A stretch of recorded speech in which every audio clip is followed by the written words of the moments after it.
My husband leaned against the kitchen counter, coffee mug in his hand, watching me with that lazy little smirk he wore when he thought he was smarter than everyone in the room. "Last night," he said, lifting the mug to his lips, "I was with the best woman in the universe." For a second, I truly thought he meant me. My cheeks warmed, my fingers paused over the sink, full of soapy water, as I waited for the rest of the sentence that never came. Instead, he held my gaze and let the silence stretch, the smirk sharpening into something colder, like he wanted to measure how far my heart could fall before I broke. My reply was simple, automatic, nothing like the storm twisting inside my chest. "Did you enjoy it?" I asked. My voice sounded steady, almost bored, like we were talking about a game he'd watched, not a betrayal he was dropping into our kitchen like a bomb. He chuckled, low and satisfied, like my calm proved some ugly theory he had about me. "More than you can imagine," he said. The clock above the stove ticked louder than it had a minute ago. I turned back to the dishes, to the cloudy water and cheap lemon soap, and watched the bubbles slide over a chipped plate we'd bought when we were newly married and broke. Behind me, he kept talking, because that's what men like him do when they think they've already won. "You know, Lena," he said, using my name like it was a warning, "some women know how to make a man feel alive. They know how to dress, how to talk, how to listen. They're not just tired all the time." I swallowed hard, my hand tightening around a glass, my reflection bending in the warped metal of the faucet. Tired, that was his word for me. Not the woman who worked double shifts at the nursing home so he could look for something better. Not the woman who patched his failed dreams with my overtime. Just tired. I set the glass down slowly before it slipped from my fingers. "Is that what she told you?" I asked quietly. "That she makes you feel alive?" He shrugged and set his mug down with a little clink that felt louder than it should have. "She doesn't have to say it," he said. "It's obvious." My mind tried to paint her face. Younger, probably. Prettier. The kind of woman who wore the dresses he paused to stare at on TV, all smooth legs and perfect hair, the kind who still thought his stories were new and impressive instead of reruns I'd heard 100 times. She didn't know yet that his charm came with an expiration date, that every compliment had a timer counting down to criticism. I thought of the nights I stayed late at the nursing home, holding the hands of patients whose families stopped visiting months ago, of their brittle fingers gripping mine like I was the last solid thing left in the world. I heard Mrs. Keller in room 214 in my head, her raspy voice whispering, "Honey, the first time a man laughs at your pain, leave. Don't wait for him to finish the joke." I had laughed then, told her it wasn't that simple. Now her words sat heavy in my chest like a stone. "So what now?" I asked, turning off the faucet and drying my hands on the worn dish towel. "You want me to congratulate you? You want me to beg you to stay?" He pushed away from the counter and came closer, his cologne mixing with the stale smell of burnt toast and old grease. "I want you to understand," he said, his voice dropping like this was some serious, reasonable conversation and not a performance he'd rehearsed in his head. "You've let yourself go. This marriage, it's dead. I've been carrying it for years, Lena. I deserve better." The word carrying almost made me laugh, him carrying anything heavier than his ego. I looked up at him, really looked, noticing the softness around his jaw, the faint lines at the corners of his eyes, the way his shoulders dipped when he thought no one was watching. Time was written all over him too, but somehow I was the one who had let herself go. "You deserve better," I repeated slowly, tasting the words like something bitter. "And what do I deserve?" For a moment, he actually looked confused, like the idea of me deserving anything had never crossed his mind. "You'll be fine," he said, waving a hand like he was flicking away a fly. "You always land on your feet. Besides, you'll get over it. Women like you always do." Women like me, tired, used up, background noise. I folded the dish towel into a neat square and placed it on the counter, my hands strangely steady. "Tell me something," I said. "When you were with her, did you tell her the truth about you? Did you tell her who pays the rent? Who keeps the lights on? Who stays up at night wondering if the car is in a ditch or parked outside some bar?" He frowned, annoyance flashing in his eyes. "You're being dramatic," he muttered. "This is why I can't talk to you about anything."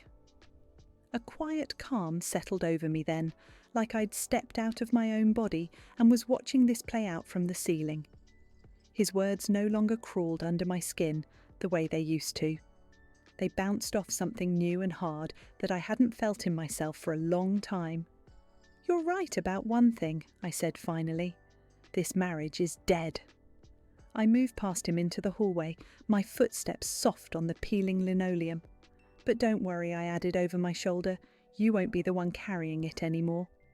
He scoffed, but there was a crack in his voice now, a thin line of doubt. Men like him expect tears, begging, a scene. They don't know what to do with a woman who stays calm while she walks away from the fire they set. Behind me, the clock kept ticking in the kitchen, steady and indifferent, counting down to a version of my life I hadn't planned for, but suddenly needed more than I needed him. The house felt heavier after his words, as if every wall had leaned in to listen, storing away the humiliation like dust in the corners. I walked down the hallway with slow, measured steps, not because I was afraid he'd stop me, but because I needed those few seconds to hold myself together. My heartbeat thudded in my ears, a deep, restless drum that matched the shaking in my hands. In the bedroom, the sunlight fell across the unmade bed, highlighting the wrinkles in the sheets he had once praised for smelling like home. Now, the room felt like a stranger's place, familiar in shape, foreign in spirit. I closed the door behind me, needing separation, needing a barrier between my thoughts and his smirking face. From the other side of the wall, I could hear him moving around in the kitchen, humming a tune he always hummed when he felt victorious. It stabbed deeper than anything he had said. I sat on the edge of the bed and let the silence wrap around me like a thin, fragile blanket. My chest tightened as the shock dissolved and the truth hit me fully. He wasn't sorry. He wasn't conflicted. He wasn't confused. He was proud of what he'd done, proud enough to throw it in my face over morning coffee. That smugness stung worse than betrayal itself. I tried to take a deep breath, but it came out shaky, as if my lungs had forgotten how to expand.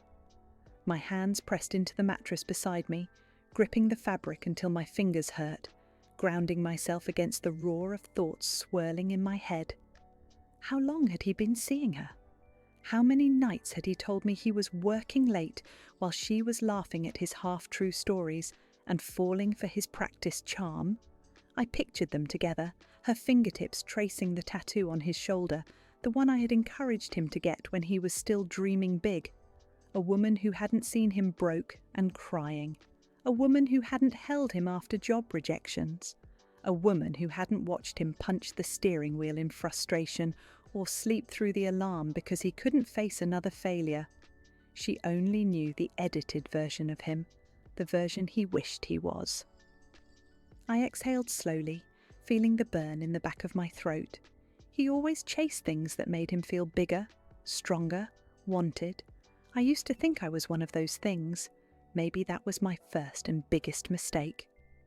My phone buzzed on the nightstand, making me jump. A text from my sister flashed across the screen. "Morning, Len. Did you talk to him about the anniversary trip?" I stared at the message, my stomach twisting. Anniversary trip, 3 nights in a lakeside cabin we had saved for. I realised he hadn't even mentioned it this morning, not because he forgot, but because he didn't plan to go with me anymore. The screen dimmed and my reflection appeared faintly.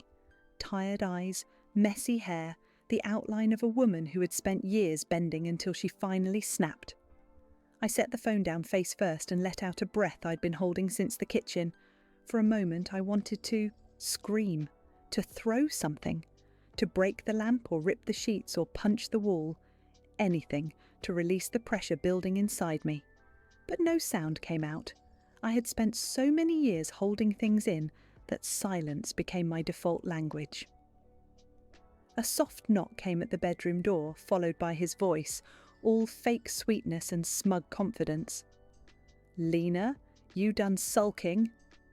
I closed my eyes tightly, anger pulsing like heat behind my eyelids. He didn't even give me time to react. He wanted this reaction, wanted me overwhelmed, paralyzed, unsure. It fed something in him, something dark and greedy. "You know this isn't the end of the world," he continued casually. "We can figure things out, maybe take some time apart. You focus on yourself.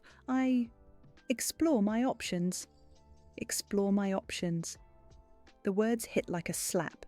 He talked about my life, our life, like he was renewing a subscription, like I was a trial version he was done testing.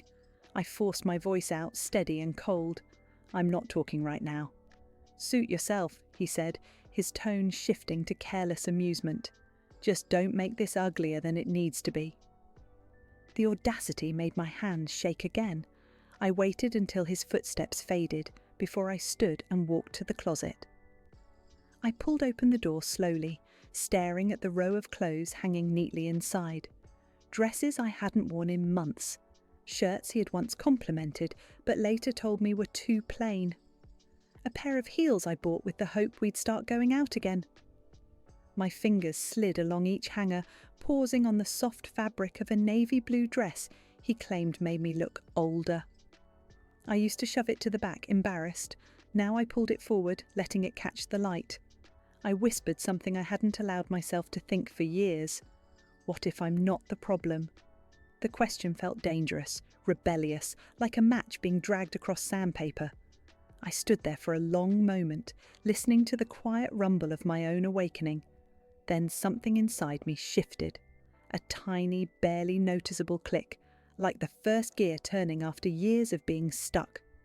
I reached for the small suitcase on the top shelf, pulling it down in one smooth motion.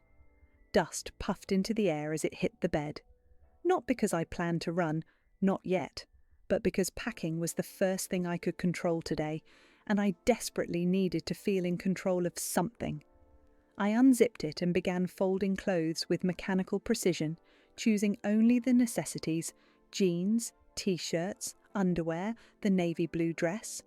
The dress mattered more than it should, maybe because it represented a version of me he could no longer define. As I worked, tears finally fell, silent and steady, cooling my burning cheeks. I didn't stop them, didn't wipe them, didn't hide them. For once I let myself feel everything: the betrayal, the exhaustion, the truth. And the truth was simple.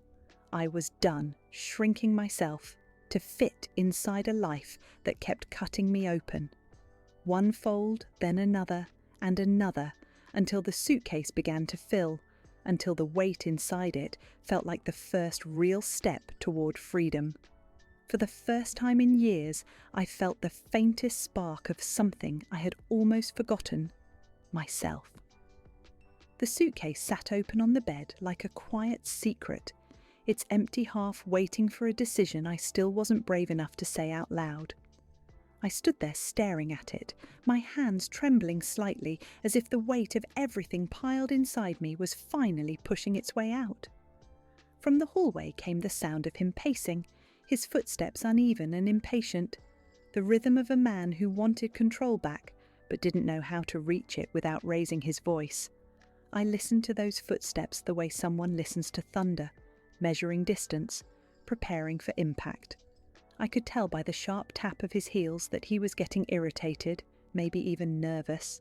Men like him didn't like when the script changed.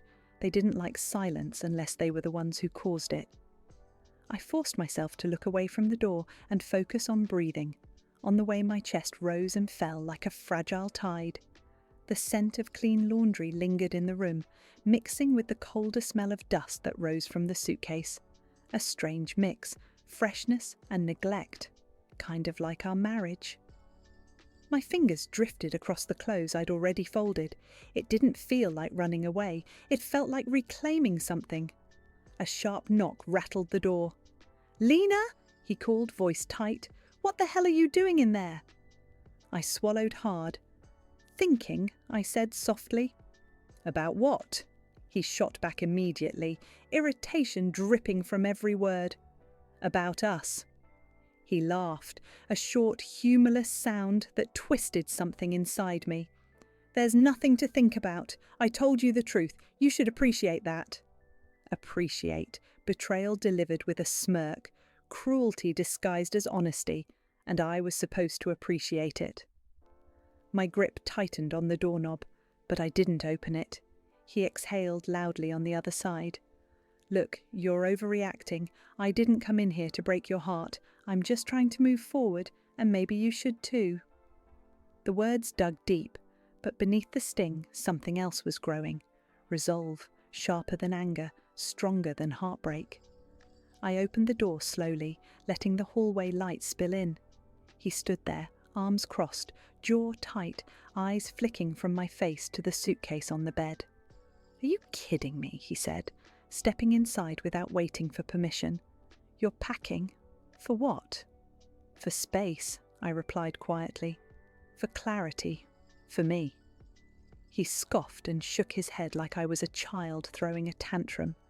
You're being dramatic. You're not going anywhere. I stared at him, really stared, seeing not just the man he was today, but the man he had become over the years. Little by little, inch by inch, carving away pieces of me until I barely recognized my own reflection. You don't get to tell me that anymore, I whispered. His eyes narrowed. So what? You think leaving is going to fix things? You think you're going to find someone who treats you better? No, I said calmly. I think I'm going to find myself. That made him pause. His mouth opened slightly, confusion flickering over his expression like static. He wasn't used to this version of me. Not the quiet one who backed down, not the tired one who swallowed hurt just to keep the peace, but the steady one, the certain one, the woman who no longer feared his disappointment more than her own pain. He took a step closer. You're not thinking straight. You're emotional. You'll regret this. Maybe, I said. But staying here, I already regret that. His jaw twitched. You're seriously ruining your entire life over one conversation. It wasn't just one conversation, I answered, fatigue heavy in my voice. It was years of being ignored, dismissed, blamed, and today was just the final push. He looked away angrily, rubbing the back of his neck like he was trying to massage the truth out of his skin.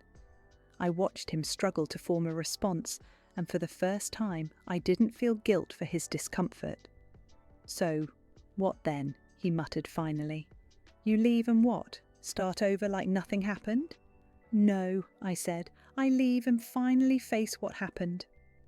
I walked past him, moving toward the bathroom to gather the few things I still considered mine.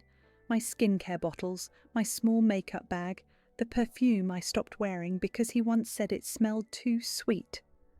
As I placed each item into the suitcase, I felt a slow shift inside me, like an old rusted lock turning for the first time in years. He stood near the door, arms hanging loosely now, uncertainty softening his anger. Who's going to take care of things around here? He asked quietly, a pathetic attempt at guilt. You will, I said without looking up. You wanted freedom. Freedom comes with responsibility. He let out a frustrated breath. You're not serious. I zipped the suitcase closed and lifted it off the bed. The weight surprised me, not because it was heavy, but because I felt lighter holding it. I am, I said, more than I've ever been. As I walked toward the door, he moved aside slowly, like he didn't recognize me.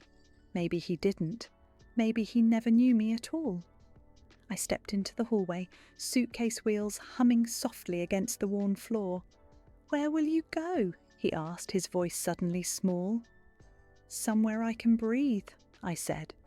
I didn't look back, not because it was dramatic, but because turning around would imply there was something left to save, and for the first time I knew there wasn't.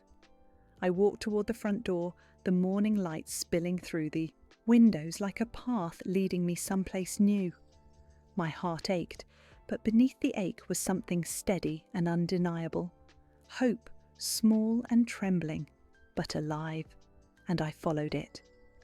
The air outside felt colder than it should have, sharp against my skin, as if the world itself was trying to wake me from the fog I'd been living in. I walked down the front steps slowly, gripping my suitcase handle, feeling each breath scrape through my chest.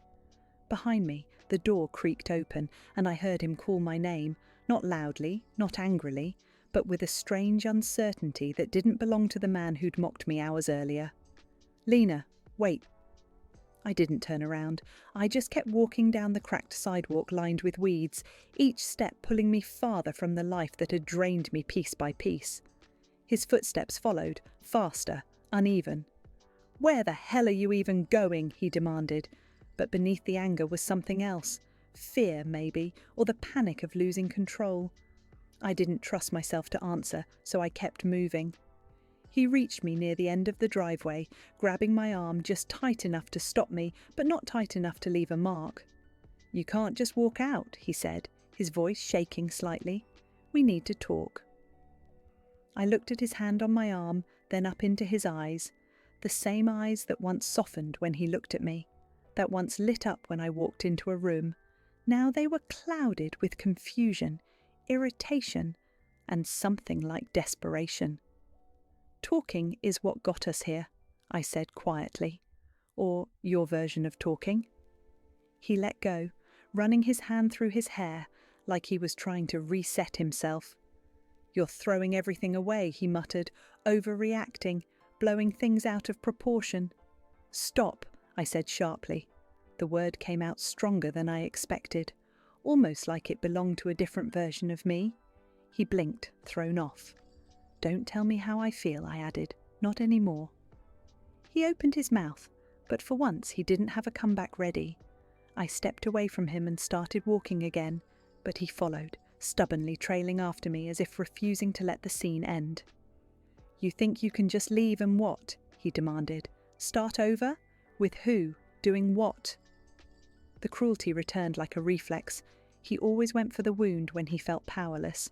But this time, the words didn't slice through me the way they used to. They hit, but they didn't break. "I don't need someone else to start over," I said. "I just need to stop drowning in the life you built around your ego." His face twisted, stung. "Oh, so now I'm the villain?" "No," I said. "You're just the final lesson." That shut him up. He stared at me, jaw clenched, chest rising and falling with the weight of everything he didn't know how to say without turning it into an attack. The street was quiet around us, only the distant hum of cars and the chirping of birds that didn't care about heartbreak or betrayal. My suitcase wheels clattered against the uneven pavement as I continued walking. He didn't try to grab me again, but his footsteps stayed close behind, as if he couldn't quite let go. "Where are you actually going?" he asked finally, voice strained. "To my sister," I said. It wasn't fully true. I didn't know where I'd end up, but it was true enough to end the conversation. He made a frustrated sound, half groan, half growl. "She's always been against me. She'll fill your head with crap." I stopped walking and turned slowly toward him. "She'll fill my head with truth," I corrected, "and kindness, and reality." He rubbed his forehead, shaking his head like he couldn't believe how badly this was slipping out of his hands. "So that's it then? You're just done?" I studied his face for a long moment. For years I believed that breaking him would break me too. I believed leaving him meant destroying the life we built. But standing there now, with the morning sun brushing the edges of my uncertainty, I realized the truth. The life we built had already been destroyed, and he was the one who lit the match. "Yes," I said simply.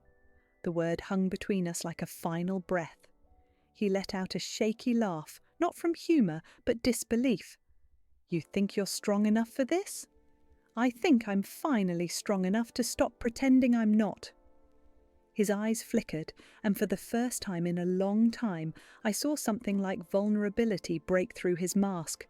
But it was too late for apologies, too late for softness, too late for half-meant promises that only served him. I turned away and kept walking until his presence faded behind me like a bad dream dissolving in daylight. At the end of the street, my phone buzzed. It was my sister again. "Call me when you can. I have coffee and an empty couch." My breath hitched, but in a good way, a way that felt like hope rubbing gently against an old bruise. I whispered to myself, one step at a time. And that's exactly what I did. One step, then another, carrying the weight of my past in a suitcase and the beginning of my future in my chest. Behind me, the house stood small and distant, a place I had survived, not a place I belonged. Ahead of me was uncertainty, but for the first time in years, uncertainty didn't feel like fear. It felt like freedom. The bus ride to my sister's place felt longer than it should have, each mile stretching out like the world was forcing me to sit with everything I'd avoided for years. I sat by the window, suitcase tucked between my legs, watching streets blur into shapes and colours I didn't recognise anymore. My chest still ached, but the ache was different now, less like drowning and more like breaking the surface after holding my breath too long. People around me talked, laughed, scrolled through their phones, completely unaware that my entire life had snapped apart that morning like a thin thread pulled too tight. I rested my forehead against the window, letting the cool glass calm the heat of my thoughts. My mind drifted back to the moment I walked away from him, the look on his face, the shock hiding beneath the anger. For years he believed I would never leave. He believed I was too soft, too forgiving, too entangled in the life we built to ever choose myself. And for years, he was right. But something changed today, not because he cheated, not because he bragged, but because I finally saw myself through his eyes. Not a partner, not an equal, just someone convenient to lean on, blame, and belittle. The clarity stung, but it also freed me. The bus slowed as we passed a park where kids ran across the grass, chasing each other with wild laughter. I watched them, remembering a time when joy felt simple and unbroken, before responsibilities and disappointments buried it under layers of survival. My sister's street finally appeared, and I pulled the stop cord. The bus jolted slightly as it came to a halt, and I stepped off, my suitcase thumping against the pavement. The neighbourhood was quiet, lined with old brick houses and tall oak trees swaying in the breeze. My sister's apartment sat on the second floor of a building with peeling paint and flower pots spilling over with green. As I approached, the front door swung open, and there she stood, Amber, with her messy bun, oversized sweater, and the same warm eyes she'd had since we were kids. She didn't ask any questions. She didn't need to. She just opened her arms, and I walked straight into them. The moment her arms wrapped around me, I broke. Not loudly, not dramatically, just a deep, silent collapse that came from the part of me that had been holding everything together for too long. She held me tighter, one hand on the back of my head, like she was shielding me from the world. "I'm here," she whispered. "You're safe." Safe. The word made my throat close. I hadn't felt safe in my own home for years, but I never admitted it, not even to myself. I pulled back, wiping my eyes. "I'm sorry," I whispered. Amber shook her head immediately. "Don't you dare apologise, not for leaving someone who treats you like garbage." Her bluntness cut through the fog. She always saw things clearer than I did. She grabbed my suitcase and pulled me inside. The apartment smelled like cinnamon and coffee, warm and familiar, like a space untouched by the bitterness of my marriage. She dropped the suitcase by the couch and turned to me again. "Tell me everything," she said gently. I sat beside her, hugging a pillow to my chest, and for the first time I said the words out loud. About the smirk, the bragging, the cruelty disguised as honesty.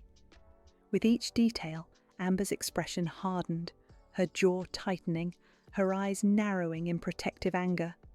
"He really said that?" she asked quietly. I nodded. "And he wasn't even sorry?" I shook my head. She let out a long breath, leaning back against the couch. "You stayed with that man through more crap than most people could handle, and he repaid you by breaking you down. No more." Her firmness felt like a lifeline, but still a quiet fear crept into my voice. What if I made a mistake? Amber turned her head, disbelief flashing across her face. A mistake? Lena, the only mistake would have been staying. I looked down at my hands, feeling the familiar tremble return. I don't know who I am without him. Then this is your chance to find out, she said softly, and you won't be doing it alone. I nodded slowly, letting her words sink into the places inside me that still felt raw and bruised. As the day went on, she made tea, pulled out an extra blanket, and set up the couch like it was a sanctuary. She didn't hover, but she didn't drift far either, always within reach, always watching me with that big sister knowing. As the sun dipped low and the apartment filled with amber light, she sat beside me at the window, watching the sky turn shades of pink and gold. "You're stronger than you think," she said quietly. "You survived a marriage that dimmed your light every single day. Now you get to build something new, something that's yours." I wanted to believe her. I wanted to feel strong. I wanted to feel anything besides the lingering ache of loss and betrayal. But strength didn't come from believing. It came from surviving.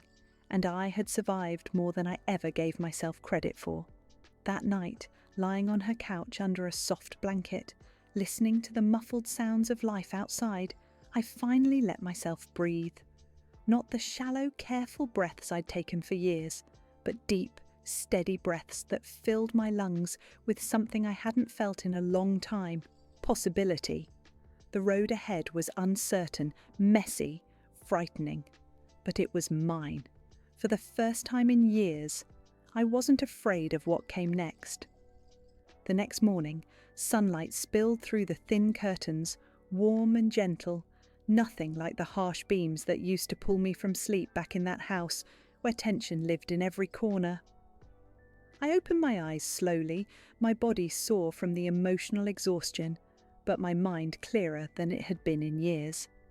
Amber was already in the kitchen, humming softly as the smell of coffee drifted through the apartment. For a moment, I simply lay there, listening to the quiet. No raised voice, no footsteps pacing, no sharp comments waiting to cut into my first waking breath. Just calm. It almost felt unfamiliar.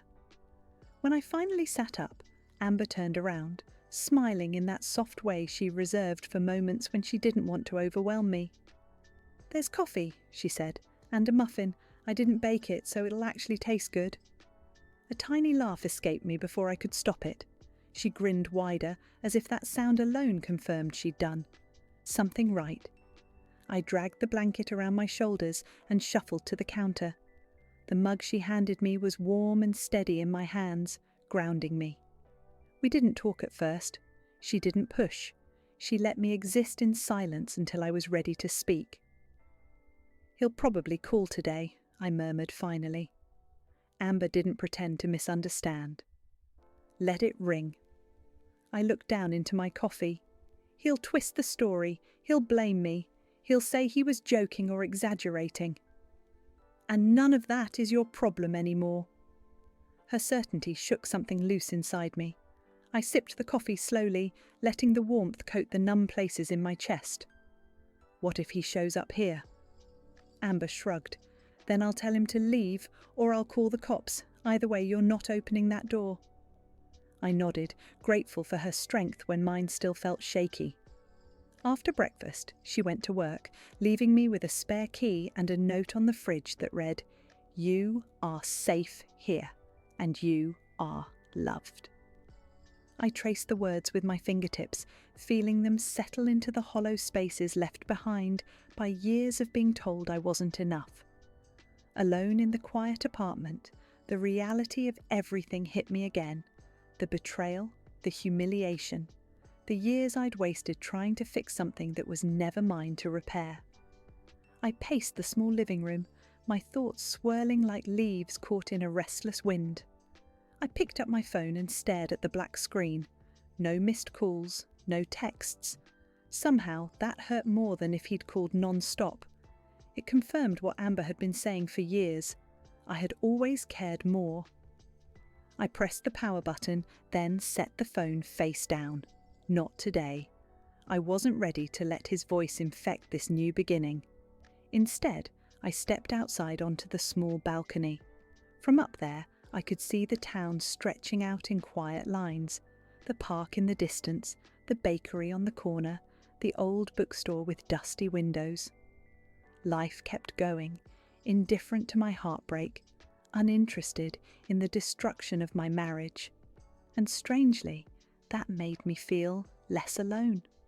The world didn't pause for him, so why should I? I sat in one of the metal chairs, the sun warming my face, and allowed myself to breathe deeply. I didn't need to figure everything out today. I didn't need to plan a whole future or unravel every mistake I'd ever made. I only needed to get through the day, 1 hour at a time. Around noon, my phone buzzed. My heart jumped, even though I hated that reaction. I flipped it over. A text from him flashed across the screen.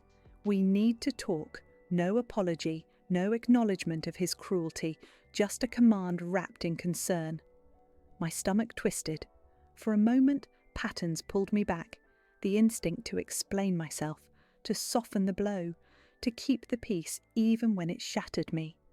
But Amber's voice echoed in my head. Let it ring. I put the phone back down. A few minutes later, another text came. You're being childish. Then, come home so we can fix this. Fix! As if the fracture was small, as if he hadn't taken a hammer to the foundation. Another text. You're overreacting. It wasn't even serious. My pulse thudded, anger rising from a place I'd buried for too long. My fingers curled into a fist. I typed one sentence. I'm not coming back. Then I deleted it. Not out of fear, but because he didn't deserve a response. Silence was louder. Silence was stronger. Hours passed. I helped Amber prepare dinner. She chopped vegetables while I stirred something on the stove with the kind of concentration usually reserved for surgery. At one point, she bumped my shoulder gently. You're doing okay, you know, she said. My voice cracked as I answered. I don't feel okay. You don't have to feel it yet, she said. Healing comes slow, like sunrise. That night after dinner, I took a long shower, letting the hot water wash away some of the heaviness clinging to my skin. When I stepped out, wrapped in a towel, I felt lighter, not fixed, not whole, but less burdened. I walked back to the living room, where the soft glow of a lamp lit the couch that had become my temporary bed. My phone buzzed again. This time, his name didn't even make my chest tighten. I let the screen light fade on its own. I crawled under the blanket, sinking into the cushions as exhaustion pulled at my limbs. As I closed my eyes, I whispered to myself, You survived another day. And for the first time in a long time, I believed it. For the first time in a long time, hope didn't feel like a lie.